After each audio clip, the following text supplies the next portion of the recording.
Magandang araw, mabuhay everyone. Our group was assigned to discuss Republic Act number 11313 or also known as the Safe Spaces Act or the Bawal Bastos Law.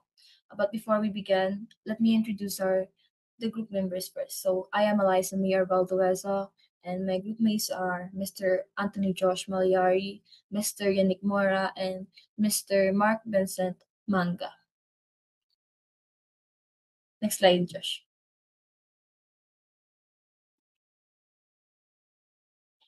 Next slide din.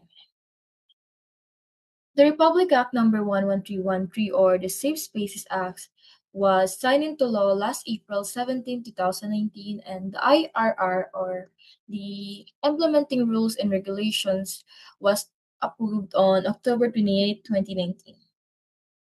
Next slide, please.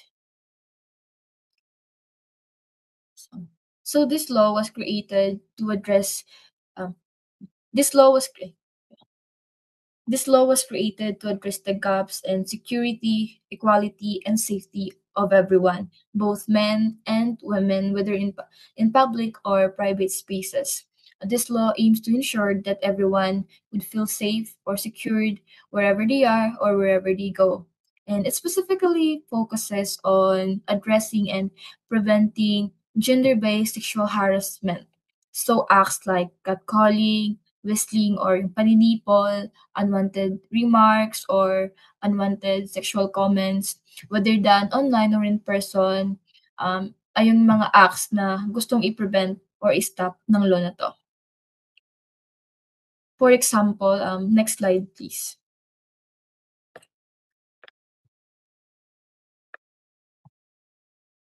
For example, yung mga taong nahaharas sa bahay nila, sa work nila, sa workplace nila, sa school, sa kalsada, sila yung mga gustong protektahan or poprotektahan ng batas na 'to. Next slide please.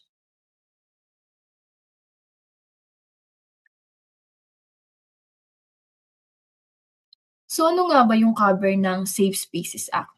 So this law covers all forms of gender-based sexual harassment. So hindi lang siya hindi niya lang naka-cover yung isang form ng gender-based sexual harassment or sa isang lugar lang siya naka-focus. It is broad and it covers all forms of gender-based sexual harassment and in all places then. Well, whether in online spaces, private and public spaces, katulad ng bahay, ganyan, schools, training institution, gano'n. Katulad din ng nabanggit ko kanina.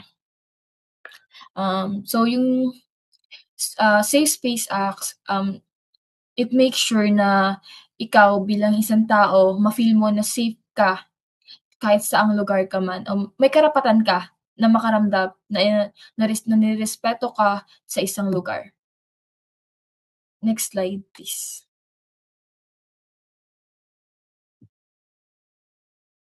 Wait, saan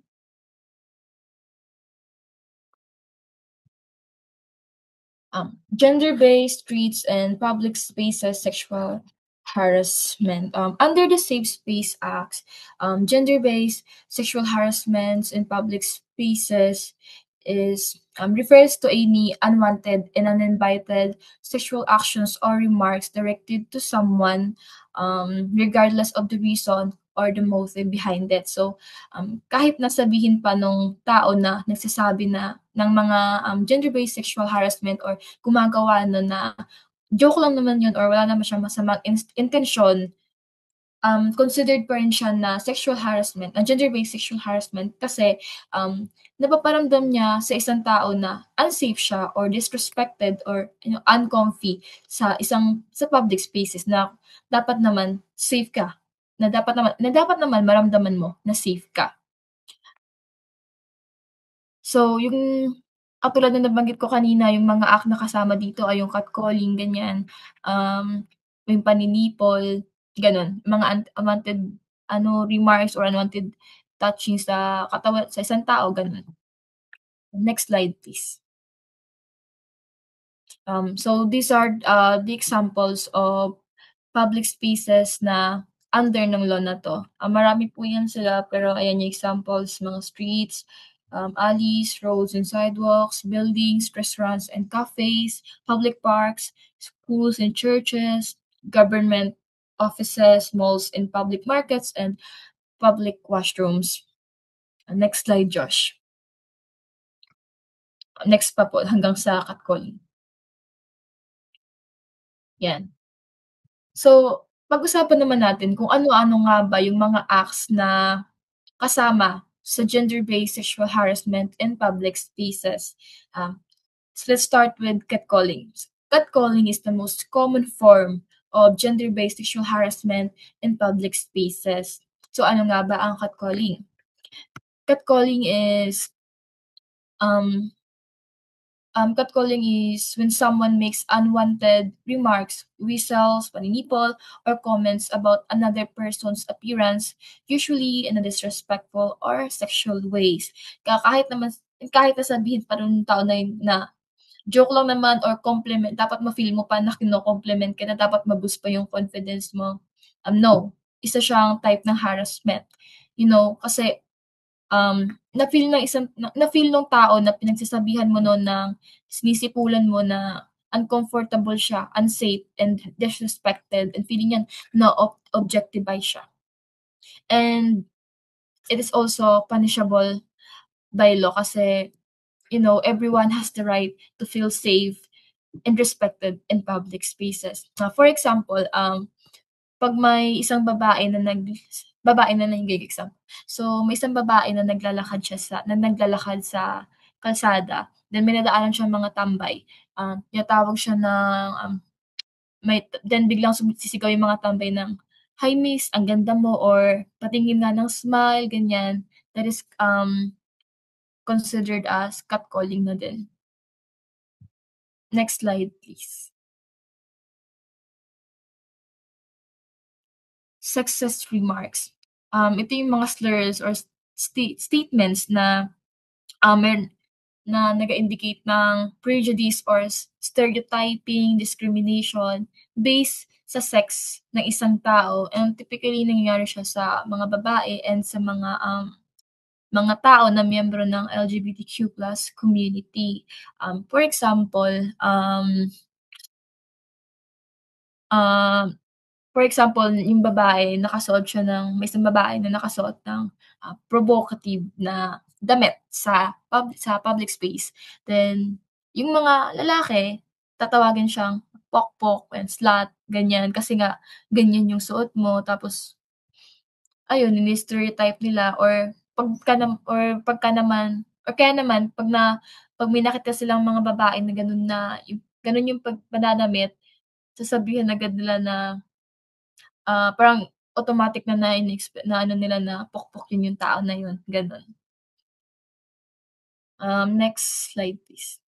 So ito po ay yung ano po pala yung, yung tawag dito, sexist remarks, hindi lang po siya sa babae sa lalaki din siya. Katulad po yan ng nasa right side na example dito sa poster na 'to, yung "Tara nood tayo ng game, daming bakat dun."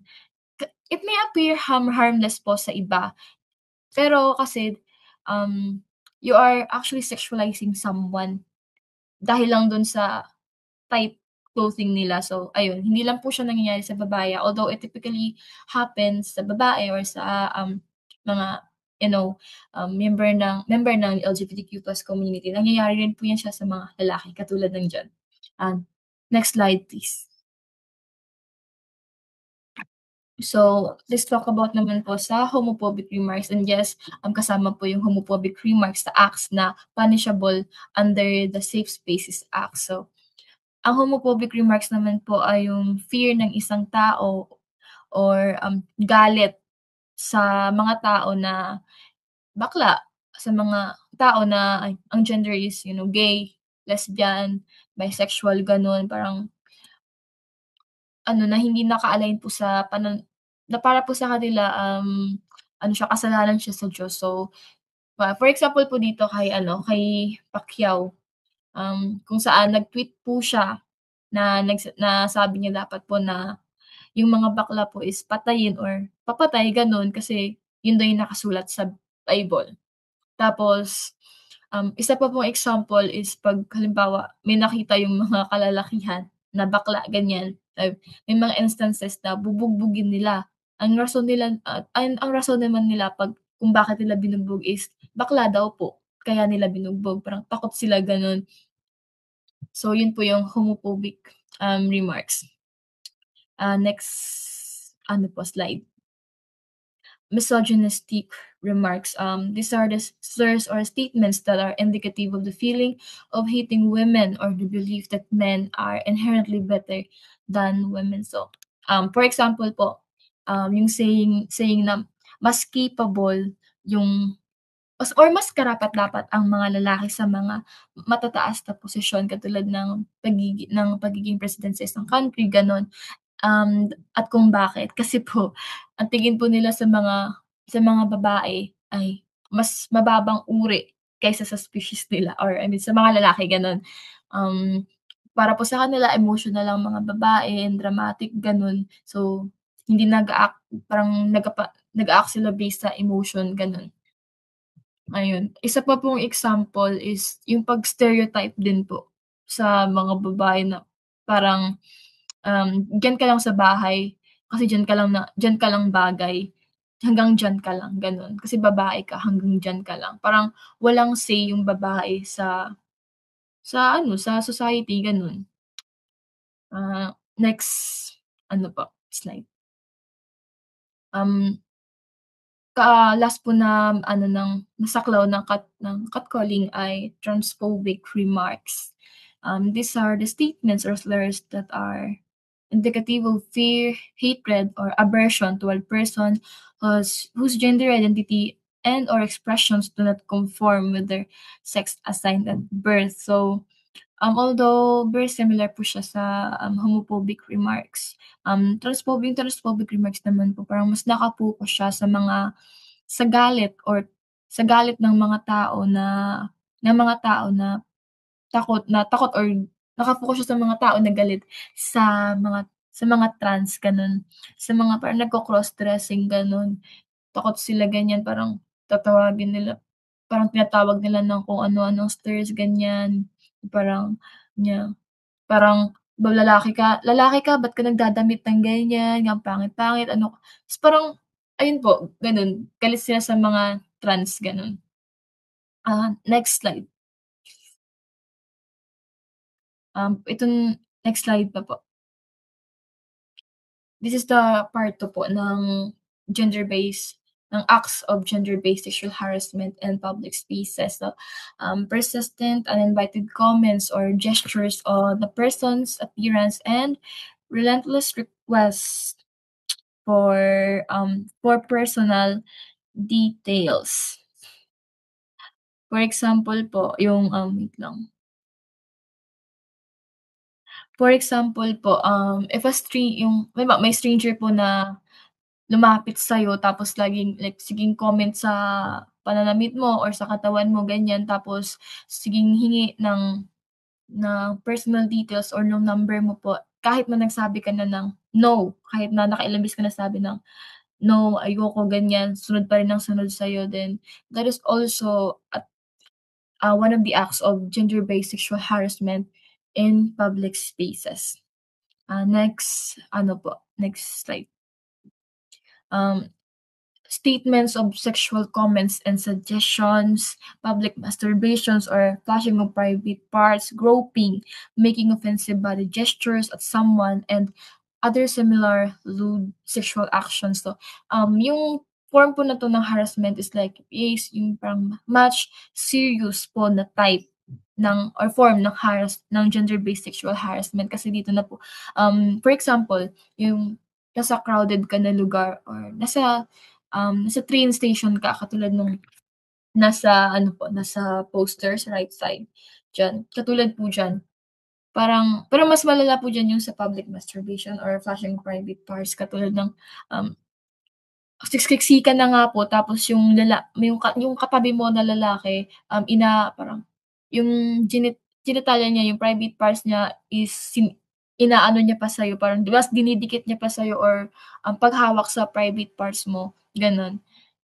mga like mga body gestures, mga signs po na nag-indicate na parang gusto mo ba makipag-isa sa'kin gano'n, makipag-sex ganyan. That is, punishable by law the under the Safe Spaces Act po. And the next part po will be discussed. Okay. I will be continuing the report of Ms. Baldueso about the gender-based sexual harassment in public space. Okay. Letter F, any advance, whether verbal or physical, that is unwanted, enhance threaten one's sense or personal space and physical safety. This may include cursing, leering, intrusive gazing, and taunting. Yung ano dito, yung kapag sa tinutukoy dito yung mga kilos sa salita, nagbibigay ng takot o hindi komportabling pakiramdam sa isang tao or pakiramdam na hinihimasok niya na yung personal na espasyo ng isang tao kahit pa ito biro o hindi sinasadya, kung hindi gusto ng isang tao ang tinutukoy at nakakapekto sa kanyang kapa, kapanatagan or sa kanyang personal space, ito ay hindi tama na gawin ng kung sino man. Halimbawa nito yung pag ano ng isang guy dito sa poster na pinapakita dito yung ikaw na lang orderin ko sa isang babae na waitress ba or manager ng isang ano nito, shop nito. Yung pinasabi na ikaw na lang orderin ko. Iba nito ang example nito yung kunyari, may kasi o katrabaho ka na palaging humahawak sa balikat o kamay mo kahit ayaw mo naman. May isang tao din na palaging lumalapit ng masyado sa'yo or humaharang sa daan mo. Bawal din yan. May taong nagmumura o nagsasalita ng bastos na salita o nakakatakot o nakakabastos na salita. Bawal yan. Isang tao o titig ng titig sa katawan mo na nakakasiwa or parang feel mo na hindi yun ang tama or parang na awkward ka or parang na ano ka na parang naano yung pag ano mo parang yung inaano na yung personal space mo or parang naano ka na sa ano bakit titig siya ng titig sa'yo or ano bawal din yan. Yung mga salitang bastos or may sexual na kahulugan or malaswa o sexist o misogynistic na kausapan, bawal yan sa Safe Space Act. Pwede natin siya i-report sa PNP Women and Children Protection Desk o magsumbong sa pamunuan or publikong lugar na pinangyarihan ng insidente tulad ng mall, pasyalan, bar, spa o sinihan at palengke. Panext, panexte. Eliza Panex.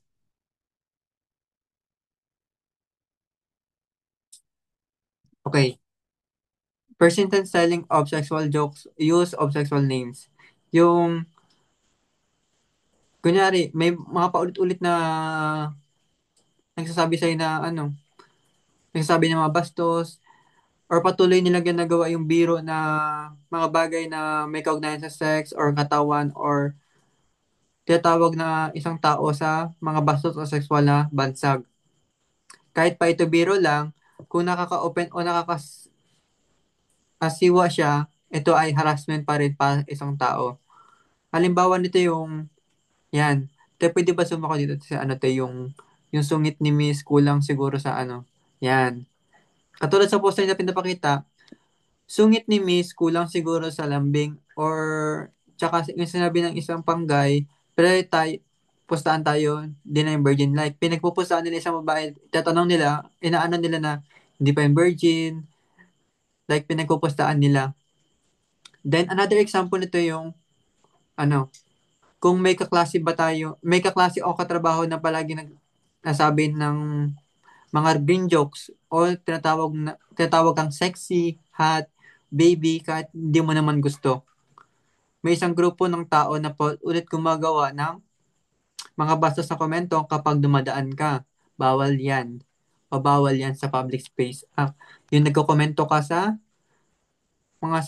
may mga sexual na kahulugan o malalaswa o sexist o misogynistic na usapan. Pwede nyo silang i-report sa Committee on Decorum and Investigation o CODE ng inyong paaralan o institusyon na tumutugon sa mga ganitong sitwasyon. Maaari rin kayo lumapit sa mga PNP or the Women's Children Protection Desk. Next po. Okay. Stalking or conduct directed to a person involving repeated visual or physical proximity or non-consensual communication or a combination thereof that cause or will likely cause a person to fear for one's own safety, for the safety of others, or to suffer emotional distress. Ito naman yung pag-stalking ay kapag may mga taong patuloy na sinusundan, binabantayan, or kinokontak na ang isang tao nang hindi niya gusto. Like parang, kunwari naglalakad ka sa isang kalye, tapos sinusundan ka pa ng isang sinusundan ka ng isang tao, or binabantayan ka niya, bawal yan. Nakakapagpadulot din ito ng takot, kaba, o stress sa biktima nito. Or sa, ano na, pag-stalking or ano. Halimbawa nito yung may mga taong palagi sumusunod sa iyo pag uwi na nag-aantay sa labas ng bahay, eskwelahan mo, o sa trabaho mo, sinusundan ka nila pa uwi. Or patuloy kang pinapadala ng mga mensahe, or tinatawagan ka kahit sinasabi mong na wag na nilang gawin or wag na nilang ulitin or wag na nilang anin, bawal yan. Laging lumalabas sa mga lugar na pinupuntahan mo kahit di mo siya kasama, or isang ex o kakilala ang palaging nagbabantay sa social media mo at nagko-comment o nagme-message kahit ayaw mo naman. Bawal yan. Pa-next po. Yan. Dadako naman tayo sa penalties for gender-based sexual harassment in public space. Penalties vary according to the act of gender-based sexual harassment committed and how often a person was convicted for violating the laws. Sa verbal of gender-based sexual harassment, ito yung may mga salitang bastos ka na kakainsulto tulad ng pagsipol or catcalling, bastos sa biro o komentong sexual, pagtawag ng hindi kanais-nais na bansang. Example ito yung sexy, hot, baby, like that. Or pangbabastos sa pamamagitan ng paninipol, pangasa o pagmumura. Ano nga ba ang mga parusa or first offense nito? Unang-una dito yung first offense, 12 hours of community service inclusive of gender sensitivity training or 1,000 fine. Pangalawang offense, pagkakakulong ng 6 hanggang 10 araw or the 3,000 or magbabayad siya ng 3,000. Third offense, imprisonment of 11 to 30 days and 10,000 fine. Ano nga ba ang gender sensitivity training? Pag sinabing gender sensitive training, dito sa first offense, sinasabi dito na lahat ng first offender or nakapag ano ng first offense, sila ay pupunta sa gender sensitivity training. Like magta-training sila doon kung paano nga ba yung pagkapantay-pantay ng bawat gender sa atin. Dito ipapaliwanag sa kanila kung paano nga ba paano nga ba nila igagalang ang bawat isa, paano nga ba nila aayusin or paano nila paano nila matatanggap yung isang tao na yun. Dito papasok si gender sensitive training sa first offense. Then the next is demonstrated of gender-based sexual harassment. Sa ano dito, sa first offense ng sa demonstrated, Ito naman yung physical o kilos na malaswa na nakakatakot tulad ng bastos, natingin o layering, paglabag sa personal space ng iba or nilalabag mo yung personal space ng iba nga o pagsasagawa ng bastos galaw o pang-aasar sa isang tao or mga kilos na nakaka-threaten or nakakapagpapahiya sa isang tao din. Yung mga parusa nito yung first offense, 12 hours of community service, kabilang ang gender sensitive training, like katulad kanina sinabi ko, papasok ka na sa isang training center para mag-train about sa pagkapatay-patay ng bawat gender sa atin. Then, magmumulta rin sila na 10,000 or ang babada nila. Second offense, maku- mag, makukulong sila ng 11 to 30 days at magbabayad sila ng 15,000. Third offense, imprisonment of 1 month and 1 day to 9 months or magabayad sila ng 20,000 fine. Dito ang papasok si Section 12B, Specific Acts and Penalties for Gender-Based Sexual Harassment in Street and Public Space of Safe Space Act. Panext po. Okay. The gender-based sexual harassment through stalking and physical advances as touching, pitching, or brushing against the genitalia, groin, and breast. Ito ay mas mabigat na uri ng harassment tulad ng paghahawak, pagpisil, o pagdampi sa mga maselang bahagi ng katawan, dibdib, singit, puwitan, or at iba pa. Or pagsusunod o pag-stalk sa isang tao. Or paulit-ulit na paggigipit o pagpamamanman.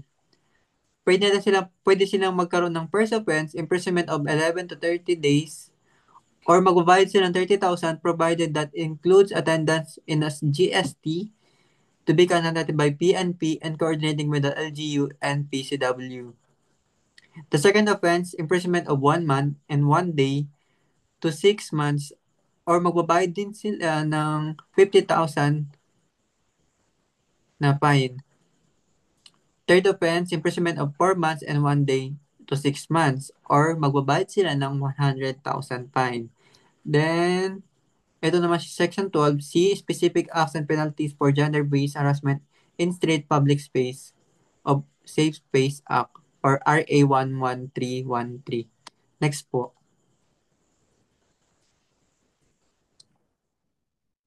Okay. Saan naman tayo maaring humingi ng tulong sa mga ng tulong sa ating mga lugar or sa public space na pinupunta natin or in any form.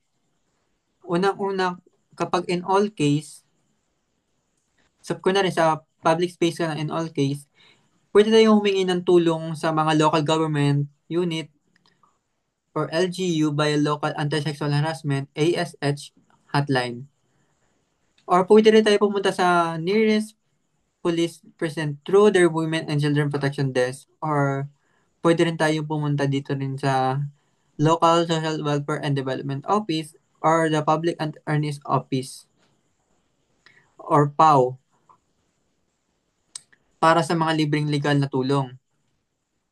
Then, sa ano naman, kapag sa street, roads, alleyways, and parks tayo na, kunyari, dito naman tayo nangyari ang pangbabasa sa atin, pwede tayo mag-report sa local traffic enforcer, sa PUBs by a driver or operator by PUB, local traffic enforcer LTO, pwede tayo mag-report sa mga local traffic enforcer LTO at LTFRB. Sa LTFRB, may mga nakalagay sa mga public transportation like tricycle, cabs, or van na pwede pagreportan kung binastos ka man ng driver or binastos ka sa sasakyan ng ibang passenger. pwede ka mag-report sa LTFRB or sa ating local traffic enforcer na nakaano sa atin. Then, the close proximity to the LGU hall. Kapag kunyari, ano ka na, kapag sa close proximity to the LGU hall, pwede ka mag-report sa anti-sexual harassment desk officer ng inyong LGU, provincial, municipal, city, at barangay. Then, kapag sa mall, bars, public establishment ka naman binastos or dito ka pinagbabantaan or pinagmamatyagan, pwede ka mag-report sa anti-sexual harassment officer desk designated operator of the establishment ng mall or bars o public establishment like sa security guards. Pwede tayong mag-report dito sa kanila. Next po, yan. Dito naman tayo sa gender-based online sexual harassment. Sa online naman tayo, dadako. Dito, dito naman sa may post na isa sa left, yan. Yan te. Pwede pa zoom ako sa may ano te. Yung may yan. Yan. Dito na makita natin na parang nagka-comment siya na, hello, kita ko pictures mo, sexy mo ah. Send nudes ka naman, ganyan. Bawal yan sa Safe Face Act. Then, the next one, pwede pa move sa kabilang ano, picture. Yan. Isa naman na, sarap mo be, PM kita. Ganyan. Bawal din yan sa Safe Face Act. Paano ko siya may baba.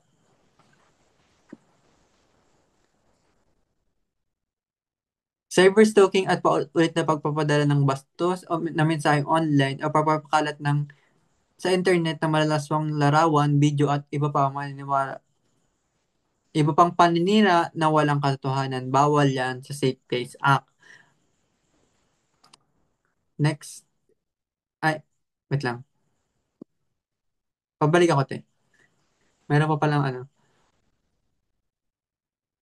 Pwede natin siya na-report sa Cybercrime Investigation and Coordinating Center or CICC, PNP, Anti-Cybercrime Group, NBI Cybercrime Division, or Department of Justice Office of the Cybercrime. Pa-next na po. Okay. Gender-based online sexual harassment includes that use information and communication technology and terrorizing and intimidating. Wait lang.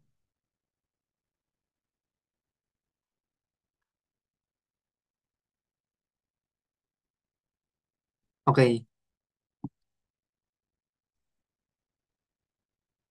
Kapag ano naman dito to, pag sinabi tayo sa gender-based online sexual harassment,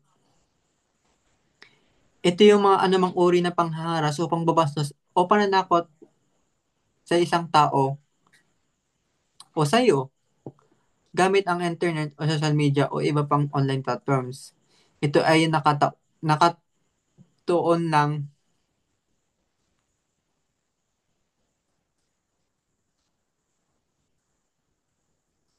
sa kasarian or gender identity ng isang biktima at maaaring gawin sa publiko o pribadong mensahe. Yung mga halimbawa ng gender-based online sexual harassment, unang-una dito yung pananakot. Yan. Pananakot o paghaasik ng takot online. Pagbabanta ng physical, emotional, o psychological, psychological and na pananakit. Psychological na pananakit. Or pagpapadala ng bastos, sexist o misogynistic or homophobic o transphobic na komento o mensahe sa isang tao. Dito rin na sa paglabag ng privacy ng isang biktima, cyber stalking o paulit-ulit na pagsubaybay sa biktima online, sobrang pagmemensahe o pag-DM na hindi gusto ng biktima, bawal yan sa gender-based online sexual harassment. Pagtapos, pag-upload o pagbabahagi ng sexual content ng walang pahintulot sa tao na yun or pagpapaskil ng larawan o video o voice recording na may sexual na nilalaman, pagbabahagi sa social media o chat groups ng walang content ang biktima. Bawal yan. Pa-next po, no? Pa-next eh. Yan. Yung any unauthorized recording and sharing of any of the victim's photos, videos, or any information. Magkatugtong na yun sila kanina ng previous slide. Then the next one is pagkakunwari o paninira ng reputasyon ng isang tao.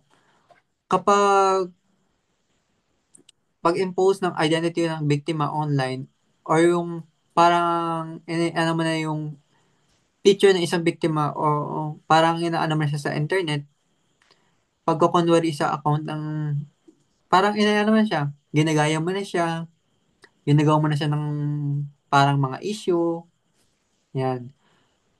Like, binibigyan mo siya ng maling information o sinisiraan mo na siya sa pangalan niya, reputasyon niya. Na pwede dito yung ano sa online dito yung pwede siya yung ano yun na in-edit yung picture niya. Siniraan siya. Like pinasok yung picture niya sa AI, in-edit yun. Tapos imbis na yung picture niya na ano lang, ulo lang, ay ano lang, half body lang nakikita, nakadamit siya, pero sa impersonating dito, ginawa siya nakahubad. Then, siniraan siya doon na, ano. Then, pwede na silang pwede natin silang sampahan ng false abuse report. Okay. Pag, ano naman dito, para patahimikin yung ano, yung gustong magsumbong o mag-report, parang binibigyan ng threat saka ano, or binibigyan nila binablockmail nila para hindi magsumbong sa otoridad. Next po. Ito naman yung mga example natin na pa-next ako isa pa. Yan. Yan naman. Ngayon naman, magbibigay ako ng mga cases sa pinakita ko nga na picture dito. Kung ano nga ba yung mga possible or mga kaso na ano, magbibigay ako na sa, ano, kunwari, ito, may pangyayari dito na, ano, si Ana, isang estudyante ay nakatanggap ng paulit-ulit na bastos at sexual na mensahe mula sa isang klase sa Facebook Messenger at Instagram. Tinatawag siyang sexy at hot kahit sinabi niyang ayaw niya. Sinubukan din siyang takutin sa pamamagitan ng pagbabanta ng physical at pananakit. Ang possible maging epekto kay Ana nito ay nakakaramdam si Ana ng takot at stress at naapektuhan ng kanyang pag-aaral. Ano nga ba ang ginawang aksyon ni Ana dito? Nag-report siya sa school authorities sa kanya at sa WCPD. Ang gumawa ng ay pwedeng maparusahan sa ilalim ng RA 11313 or the Safe Case Act. Sunod naman ang kaso dito na example ko ay si Bea ay nakatanggap ng larawan ng pangbabastos na kuha sa kanya nang walang pahintulot na i-post ng isang kakilala sa Facebook. Walang consent si Bea sa pag-upload at pagbabahagi ng larawan. Ang gawaing ito ay nagdudulot ng kahiyaan at stress sa kanya. Ano nga ba naging apekto nito kay Bea? Or, naapektuhan ang reputasyon ni Bea sa kanyang mga klase at kaibigan. Ano ang ginawang aksyon ni Bea para dito? Nag-report si Bea sa social media platform at police WCPD. na posibleng, pwede,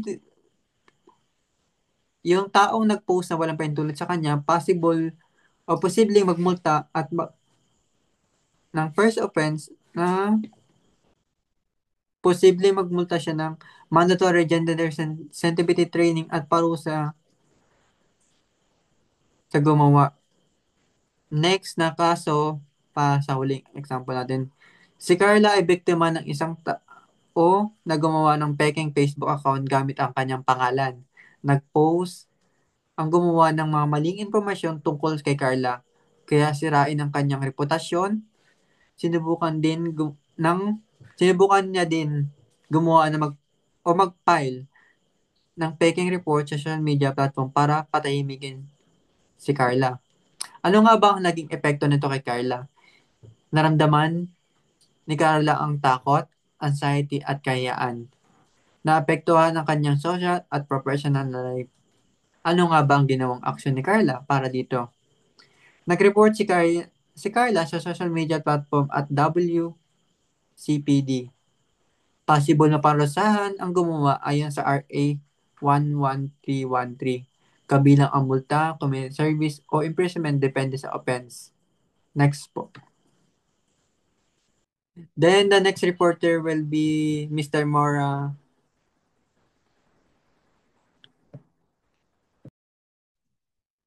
Good day, I'm the next reporter. My topic is what are the penalties for online gender-based sexual harassment? Um, for the penalties for online gender-based sexual harassment is dito sa Pilipinas, primary yung governed by the Safe Space Act, yung Republic Act number 11313, also known as the Bawal Bastos Law, and also may involve provision of the Cybercrime Prevention Act. Sa gender-based sexual harassment, penalty naman is pwede siyang magkaroon ng imprisonment for 6 months o 1 day to 2 years. And merong pagmumulta na hindi bababa sa 100,000 or more than 500,000. Magbibigay na lang ako ng ng scenario sa gender-based sexual harassment sa online, through online. Halimbawa merong dalagang babae na nagtatrabaho bilang isang junior marketing associate sa isang company. Then meron siyang supervisor na lalaki. Then yung supervisor niya is madalas nagte-text sa kanya about sa mga connected pa sa work. Then mga kalaunan is hindi na masyadong connected, masyado na siyang personal yung mga text niya. Tapos parang nagiging parang malaswa na yung mga tanong. Ibig sabihin nun nakakaranas na siya ng parang pang-aabuso. Then nagte-text din, doon na nagte-text yung supervisor na lalaki sa dalagang babae na parang ano ba, parang nakabase sa parang parang kung papayag ka na makipag sa akin, tataas yung posisyon mo, mapopromote ka kaagad. Parang binibigyan niya doon nakasalalay yung promotion ng isang babae. Pag ganon, yung mga scenario na ganon, pwede siyang ano, mag, magsamba ng kaso about sa ganyan. Tapos, kunyari, ah, yung mga dapat niya na gawin kunyari, nakakaranas siya ng ganong senaryo na parang nararamdaman niya yung promotion niya is kapalit lang ng katawan niya, pwede siya magsampa ng doon ng case sa lalaki sa bastos. Yung mga dapat niya munang gawin is kailangan meron siyang document or screenshot ng pinag-uusapan nila nung starting ng text ng lalaki para meron siyang proof. Then pwede rin siya yun sa reklamo na ang initial complaint niya, dapat mag-submit siya sa formal na reklamo or sa Committee on Deco, uh, Room and Investigation sa company nila para maimbestigahan ng company nila yung nangyayari sa loob ng company nila sa mga coworkers nila. Then yun lang, masimple lang naman siya dahil yun yung best example ko doon na yun, online gender-based sexual harassment. Harassment na yun siya kasi parang inaabuso mo yung gender ng isang tao para lang makuha mo siya. Parang pinipilit mo ba siya na, uy, kapalit nito, mapopromote ka kagad sa akin. Then, or sa kabila naman nun, pwede rin siyang magsampa ng kaso ng criminal, yun, sa criminal complaint dahil isa din doon is ginigit-git siya ng lalaki na ginigit-git siya ng lalaki na kapalit yung promotion niya is yung ano niya, yung katawan niya. Pwede siya magsampa ng kriminal na reklamo doon laban sa lalaki. Kasi ano rin yun, sakop na rin siya ng gender-based sexual harassment sa online. Simple lang naman yun siya. And ang next na reporter namin is si Mark Vincent H. Manga po.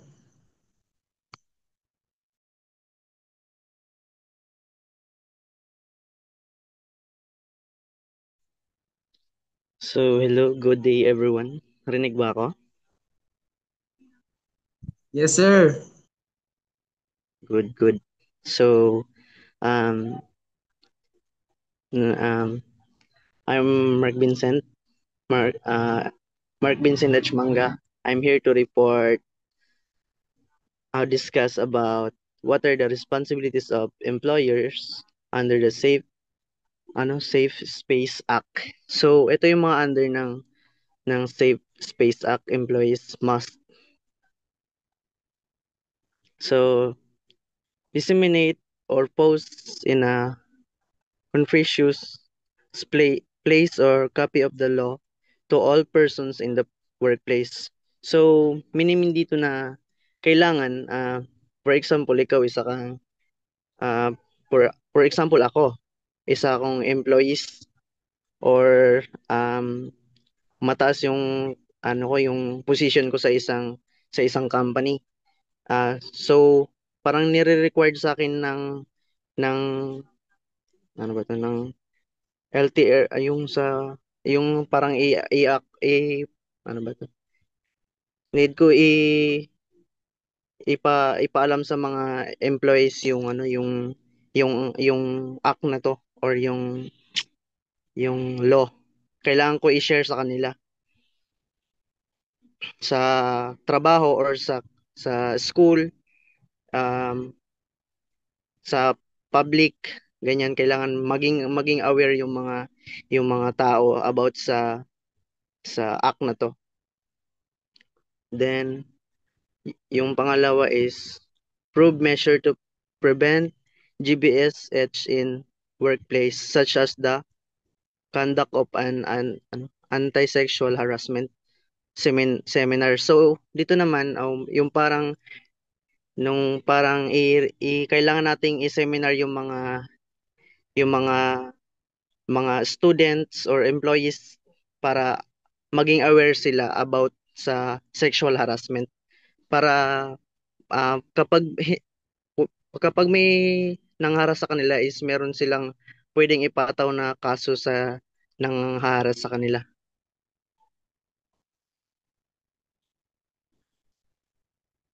So ito naman dito is yung what are the penalties for the employers. So ito yung magiging penalties ng mga hindi sumunod sa pag-conduct ng law na to. Meron silang failures to implement their duties under the law. So ibig sabihin hindi sila nag-act doon sa pinare-required sa kanila na kailangan merong ganito sa isang company para maiwasan yung harassment sa employees or sa customers. Yun siya. So kailangan yun para maging aware yung mga yung mga employees at saka yung customer. So, kung sino man ang pwedeng maanuhan ng harassment. And then, yung magiging fines nila is umaabot ng 5K but not more than 10K. Yung hindi lang yun, so yung hindi niya shinare sa mga employees or para hindi siya nag nag-act na kailangan may ganito sa isang company para maiwasan yung harassment. Yan siya, magkakaroon siya ng penalty or magkakaroon siya ng multa. Then, non-action on reported act of GBSH in their workplace. So, ito naman yung parang nagsumbong sa kanya. Nagsumbong yung employee sa kanya na may nangaharas sa kanya. So, hindi siya nag-react. Parang wala siyang pakialam. Hindi siya nagkaroon ng pakialam sa ging complaint na reklamo para dun sa nangharas sa kanya. So, possible na yung magiging multa niya is umaabot ng ito nga, nakalagay dyan is nasa 10 but not more than 15K. So, ibig sabihin, mas malaki siya doon sa yung hindi siya hindi niya ginawa yung duty niya na dapat i-apply ipaalam niya sa mga employees na merong act na ganito na dapat hindi ito hindi ito yung mangyari sa mga employees nila. Then next daw just next, gender-based sexual harassment in education and training institutions. Offenders of GBSH in education and training environment. So, may be committed by principals, school heads, teachers, instructor, professors, coach, trainers. So, ito yung mga possible na pwede nating i-coordinate about dun sa act na yun, dun sa Safe Space Act. Yun, diyan tayo pwede kasi sila yung responsible doon sa na yun. Kasi kailangan nila makipag-coordinate sa LTFRB about doon sa law na yun para para maging aware yung mga katulad sa school, sa mga student, dapat maging aware sila na merong law para sa sexual harassment at saka sa mga employees or sa staff ng mga establishment ng school or isang company. By any person who has authority, influence, or moral ascendancy over other student and trainees.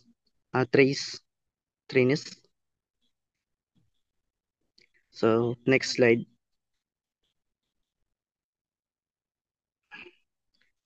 So, ito naman, what are the duties of heads of educational and training institution under Safe Space Act? So, dito naman is the same requirements and responding penalties impossible upon employers are also applicable to heads of educational and training institution. So parang dito same lang din siya doon sa binanggit ko kanina nung nasa taas na yung sa pangunang page. Panguna kong i-discuss is parang ina-acknowledge niya rin doon na same lang sila ng requirements about doon sa penalties, about doon sa possible na maging ng mga haras sa kanila.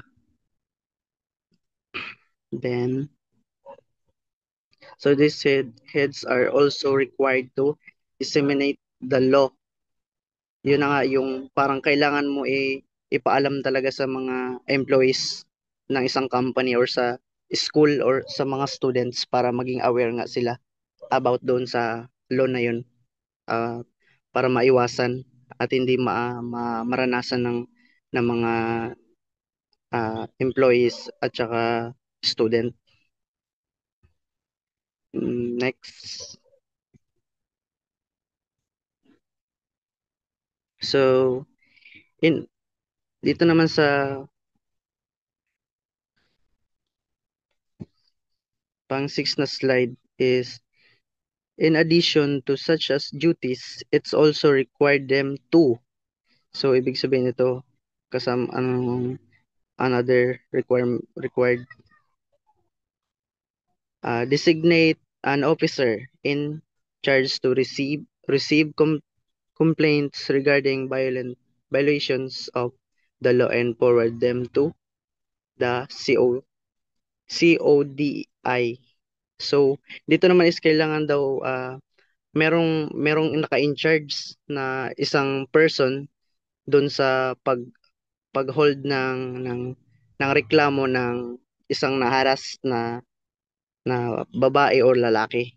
So, kailangan merong mag-hold nun para kung sakali mo maulit pa is sa yung pangaharas sa isang babae or lalaki ay meron silang pruweba na nag ano siya ng reklamo na binabastos siya. So, makakasuhan or magkakaroon ng penalty yung nangharas sa kanya. Then, wait lang. Pa-zoom daw, Diyos. Hindi ko makita. Impose administrative disciplinary measures for student who commit act of GBSH against their fellow student or teachers. So, ibig sabihin dito naman, parang kailangan ng disciplinary ng isang student na kailangan mapagsabihan yung mga student na katulad yung mga lalaki. Syempre, yung mga lalaki hindi talaga maiiwasan na magkaroon sila ng romantic impression or ano ba yan, magkaroon sila na parang naano ba nila na parang gusto nilang may gusto silang sabihin do sa babae na or sa teacher nila na hindi dapat nilang sabihin. For example, na ano sila, parang nagandahan sila tapos yung katulad niya yung sisipulan mo yung isang babae. So parang yun na nga yung papasok na din yung parang meron ka ng intention, may intention ka sa kanya na na bagay or parang nagkaroon ka nga ng interest sa babae. Then so doon na papasok yung loan ay yung act na to na parang hinaharas mo na siya kasi nagpapakita ka ng pagkasabik ba, pagkasabik pagkasabik doon sa isang tao na yun. So possible na magreklamo yung babae kasi nga syempre nakakaramdam na siya na parang inaabuso mo na yung yung ano niya yung para inaabuso mo na inaabuso mo na siya na parang pinapakita mo sa kanya na na lagi kang na ano sa kanya nakatingin tapos parang gustong-gusto mo siyang parang may gusto kang gawin sa kanya na sa naisip niya na parang may masama siyang gagawin sa akin. So, ay di ano yun magiging ano siya magkakaroon siya ng takot na kung sa student na yun or sa professor niya kasi may parang balak na nagkakaroon ng balak yung yung tao na yun sa kanya. Then, pa-next na, Josh. Josh, paki-next na.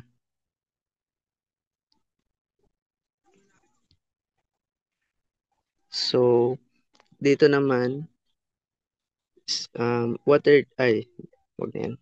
School heads and heads or training institutions covered by the uh, co- commissions on higher education, Department of Education and Technical Education and Skills Development Authority shall comply with the standards set by the said agency. So ibig sabihin ah, kailangan maging ma-apply din ma-apply ng mga yung katulad nitong ng CHED. Kailangan ma-apply nila yung law na yun sa kanila sa university ng isang school.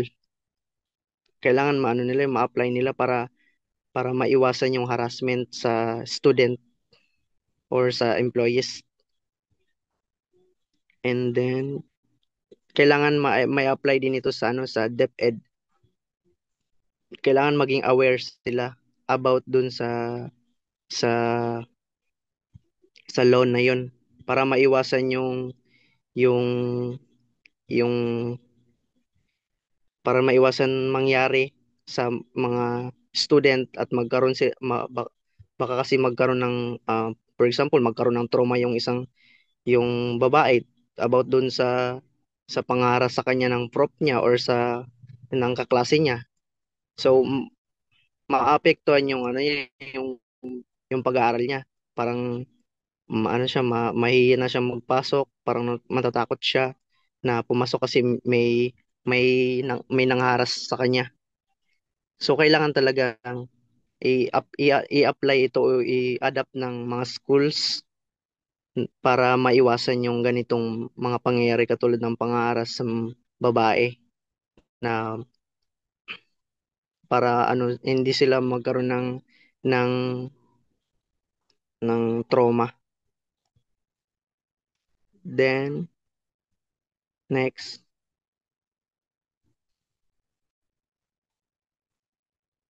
so dito naman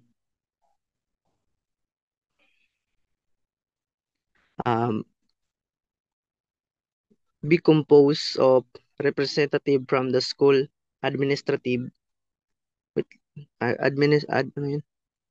administration, the trainers, instructor, professors or coaches and students or tenants, student and parents as the case may be, designated a woman as its head and not less than half of its members should be women.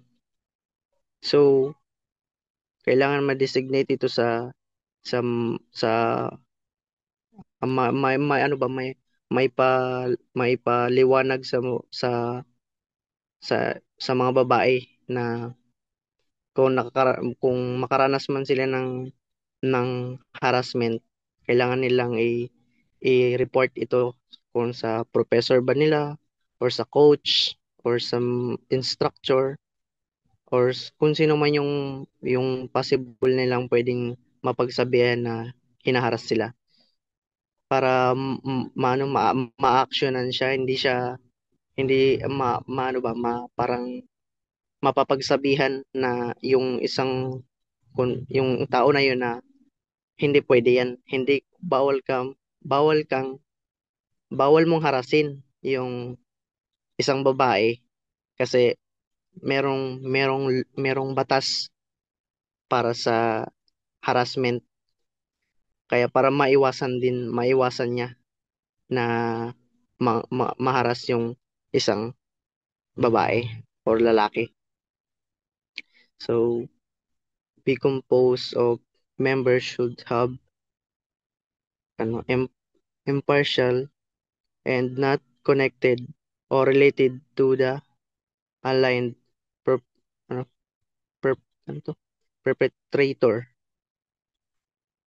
Investigate and decide on the complainants within 10 days or less upon receipt thereof. So dito naman is kailangan yung nag-investigate sa sa ano na yun, yung binigyan ng task, kumbaga binigyan siya ng kung binigyan ng task ng isang tao na kailangan maipakita niya sa mga student and employees yung ano na yun, yung law na yun. Dapat ano to? Wait lang. Campaigns within 10 days or less upon receipt. So ibig sabihin, kailangan kapag nagkaroon ng report sa individual, sa isang tao na siya yung naka-assign doon na sa sa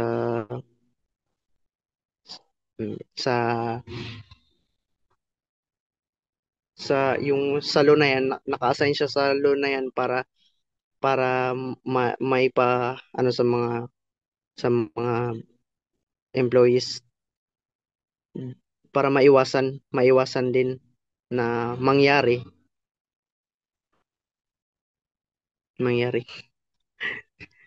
Diyos, ano na, nawala na ako na ano. And ito naman, ano to? What are the So, dito naman, what are the penalties of penalties for GBSHN,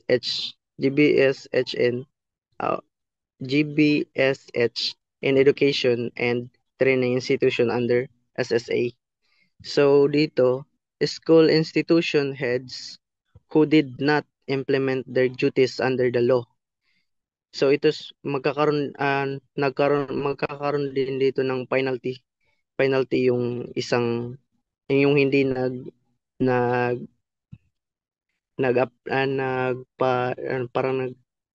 parang hindi niya pinaalam sa school, or hindi niya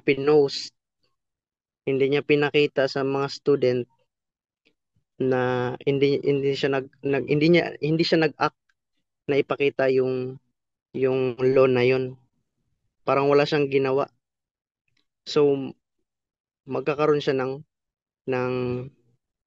multa na possible, ito nga yung from 5 to 10K. Dahil nga siyempre na inassign nga siya doon para ma-seminar yung mga student sa school, at maging aware sila sa harassment, at makapagsumbong sila na may nangyayaring ganito sa kanila, para hindi matakot yung student at hindi magkaroon ng trauma. Kaya nga siya nilagay doon sa position na yon, ay para maiwasan na mangyari sa mga estudyante yung harassment. Kaya possible na makapagbayad siya ng danyos na 5K or 10K, nakadepende sa hindi niya ginawang act. Hindi siya nag-act na hindi niya inak na ipaalam sa mga students. Then school institution heads who did not act on reported GBSH in their institution. So dito naman same na as lang din pala siya yung kanina, yung sa penalties doon sa may pang ilang slide ba yung kanina. Wait lang.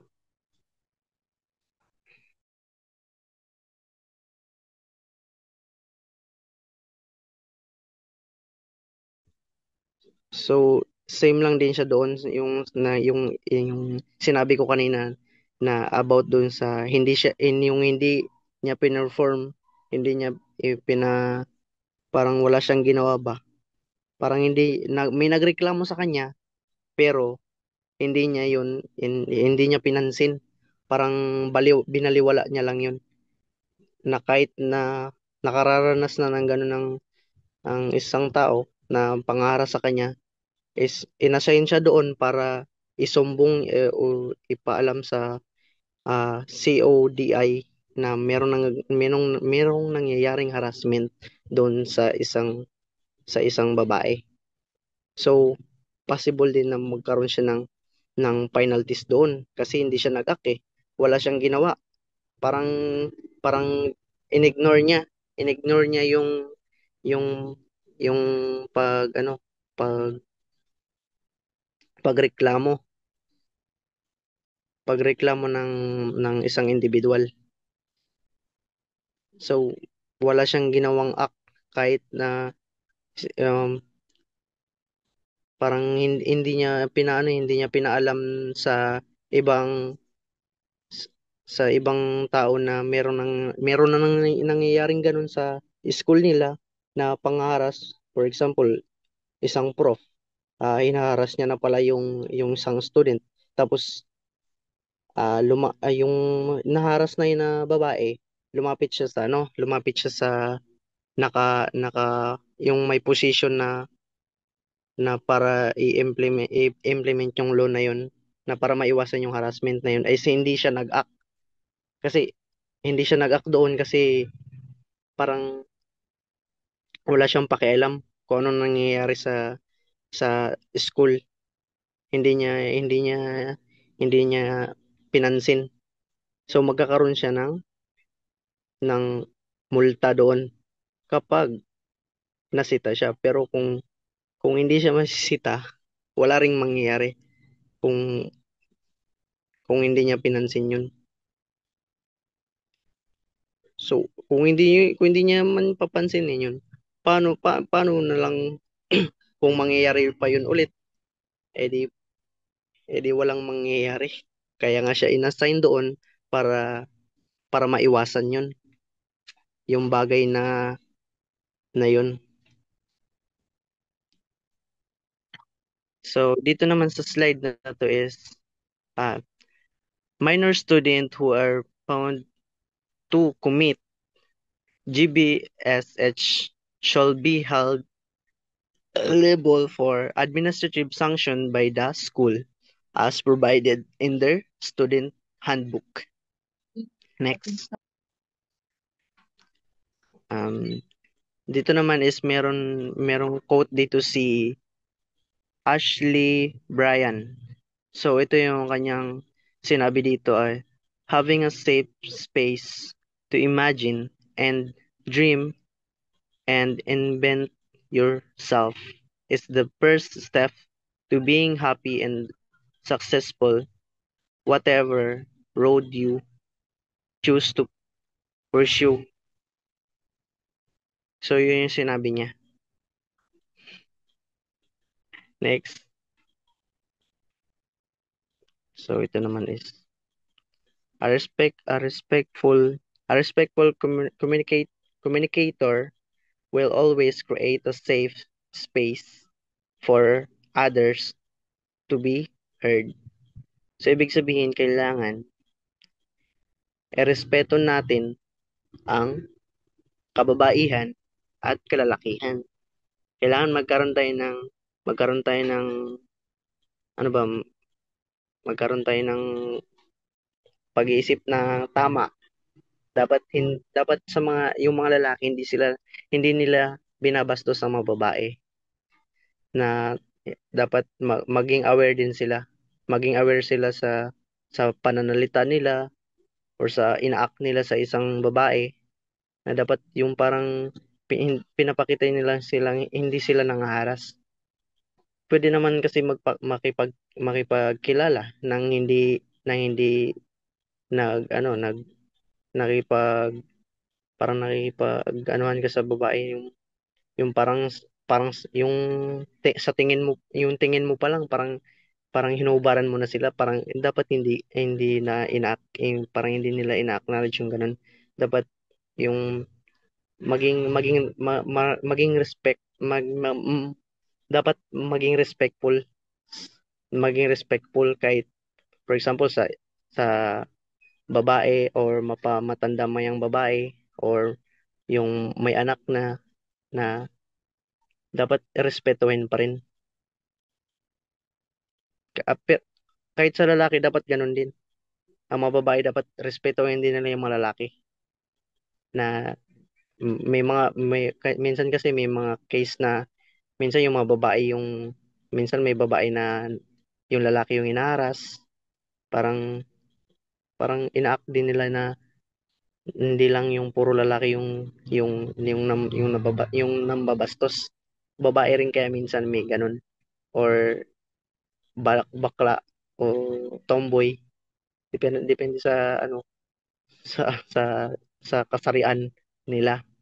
Wala, Diyos ko. So yun, dapat maging respectful sa bawat ah, bawat tao, bawat gender ng tao. Dapat respetuhin natin yun. Then okay na yun, Josh, kasi 1% na lang ako, mag-shutdown na.